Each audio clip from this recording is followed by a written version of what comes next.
Hi, this is a two-part series on building a NOT gate from transistors. So this is the build circuit. So in this first part, I'll just talk about some of the theory. Then the second part, we'll actually build it.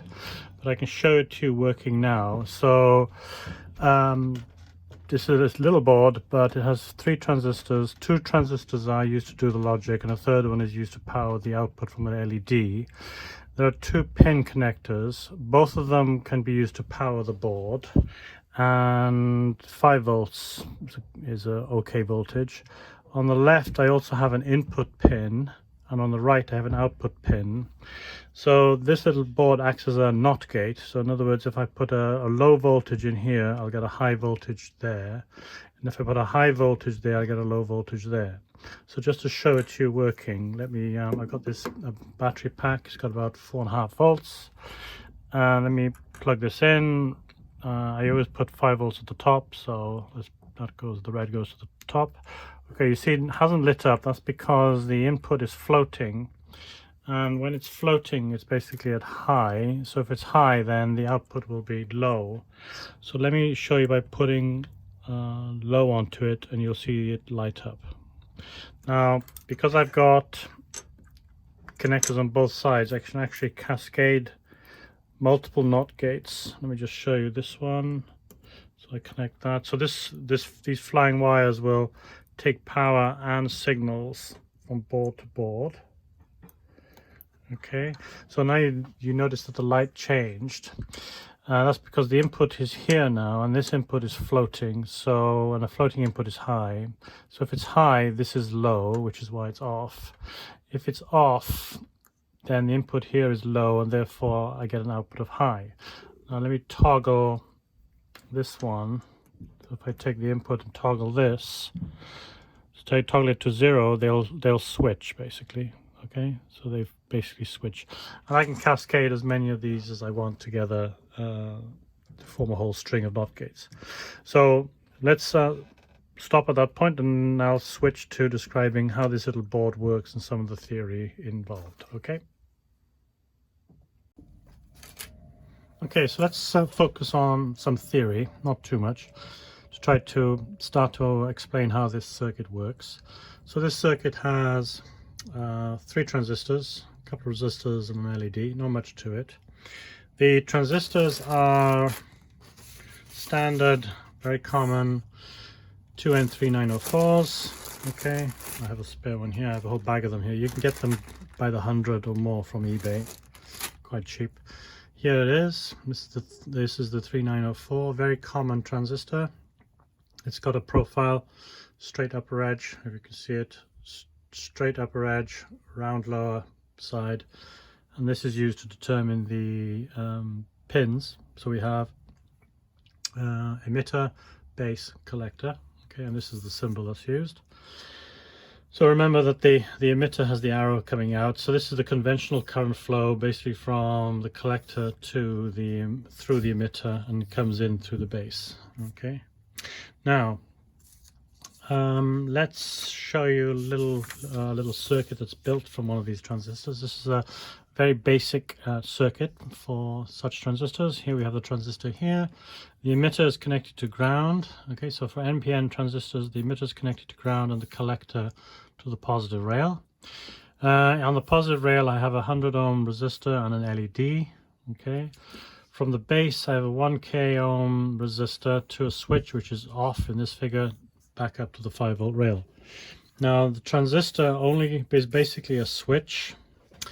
You can switch it on and switch it off. To switch it on, you have to apply a voltage to the base so that current flows into the base, and when current flows into the base, it basically turns on the transistor.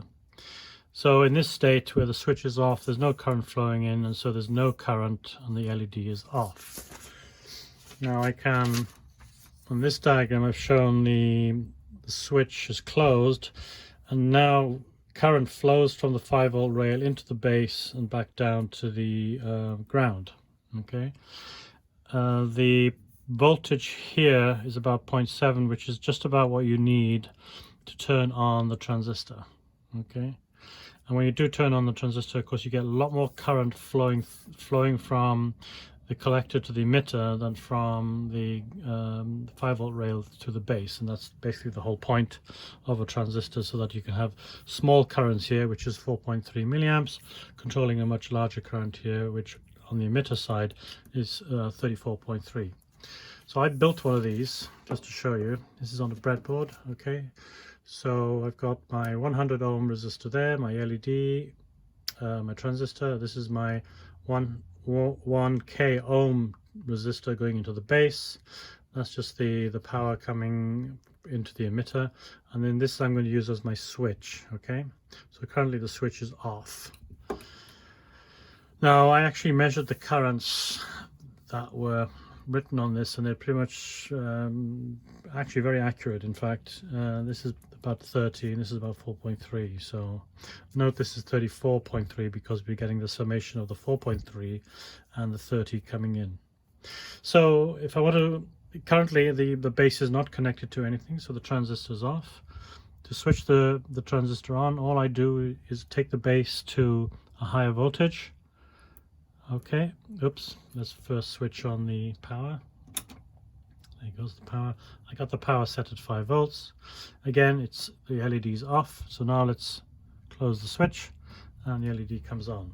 Okay, so I'm using this transistor as a very simple switch to control a larger current via a smaller current, and that smaller current is applied by applying a small voltage to the base, which is about 0.7 volts. So what we'll do next then is now expand this circuit, and using our knowledge of the basic knowledge of transistors, we'll be able to understand how this works. Okay, so the circuit diagram for this little NOT gate is given here. It's not a very complicated one, but we've got, these are the two connectors on either side. It looks like the printer cut a bit off there. This is the input transistor, the 3904, and you'll notice it's in an unusual configuration, but this doesn't affect how we interpret how it works. So the input is actually tied to the emitter, not to the base as you might have expected. This transistor then controls this transistor here, and this then is the output from the circuit. The voltage is taken off here to this third transistor, which basically is used to switch on and off the LED to give me a status on what the voltage is on the output rail. All right, so two of the transistors are basically used for the logic, and the third one is just used to output the signal, and tell me whether it's a 1 or a 0. All right, so let's focus on this piece. So let's forget about the LED portion. Let's just focus on this. So here we have, again, this is the input transistor, this is the this is the output transistor. So B is the output, A is the input. All right, so this is a basic NOT gate. So let's look at the case when, so I guess the easiest one to understand is when we take the input low. So if I take this input and put it onto ground, onto 0 volts, what effectively happens is that it draws current from VCC through the resistor into the base and out to the low. This will draw about maybe 2 milliamps. Okay, and because of that there's a voltage drop, and the voltage drop at here is actually less than 0.7. okay, and of course that means, from what we've just previously said, that's not enough to turn on this transistor, and this transistor remains off. If that transistor remains off, there's no current flowing through here, and that means this point then is close to VCC. Okay, so this is high. So if we take it low, basically this transistor goes off, and therefore this remains at a high voltage. Okay, now if we look at the opposite, when I apply a high onto A, okay, so if I apply high onto A, the current now, instead of flowing out to A, it flows into the base. All right, and because there's no voltage drop here like there was, this voltage here is higher, now at about 1.7, and this basically turns on this transistor. And with this transistor turned on, current flows from VCC to ground, and this is effectively roughly at about 0.7 volts, and that can be treated as a low. Okay. Now we can cascade these units quite easily, and they work quite well. Those of you familiar with TTL logic will realize this is very similar to TTL logic, transistor logic, except I don't have the totem pole stage here. Okay, I didn't need that because I'm minimizing the number of components. And the totem stage anyway is just to improve the responsiveness of the circuit, and I'm not interested in that. Okay, so here I've got two of these NOT gates now in sequence, and so you can see what happens if I have a low here. So remember, if I had a low here, it diverts current to here. The voltage drop here is quite significant, and then therefore this is off. With this being off, this is high, and so effectively B is attached to, because I'll be attaching B to A. So this is effectively high, and if that's high, current then goes down, gets pushed into the base of T2, and there's less of a voltage drop, so I get about 1.7 volts there, and that turns it on, which turns this low.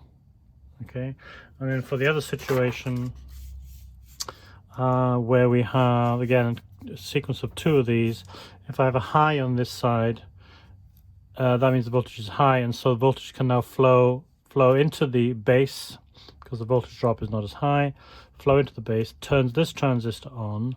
Since this turns on, current now flows from VCC to the ground, and also opens up, and so B goes low. Okay, and this opens up the opportunity, again these are connected, opens up the opportunity for current to flow from VCC through R1 through this transistor and down. And because of that, the voltage drop here is significant on the base of T2, therefore this transistor is now off. Okay, it's off, and therefore this remains high. Okay, so remember, when this is off, this is effectively close to VCC. Okay, all right, and that's basically how it works. So in the next video we'll build one of these, and I'll show you again hooking them up to form a cascade of NOT gates. Okay, thanks a lot.